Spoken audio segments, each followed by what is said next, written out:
Flashback. দেখ তুই তো আমার সাথে গরুর হাটে যাচ্ছস, আমার দাম টাম নিয়ে যদি তোর মান সম্মান যায় তাহলে তুই যাইস না আমার সাথে। কোনো ধরনের তুই ন্যাকামি করতে পারবি না, এরকম হলে চল। আম্মু প্লিজ তুমি এমন দাম বললি না যাতে মান সম্মান চলে যায়। ভাইয়া গরুটা কার? এটা আমার গরু। দাম কত?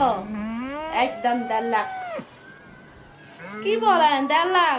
আমি একটা বলবো, বরাবর 40,000 টাকা দিব। কি দাম বললা তুমি? আজকে আমার মান সম্মান সব শেষ।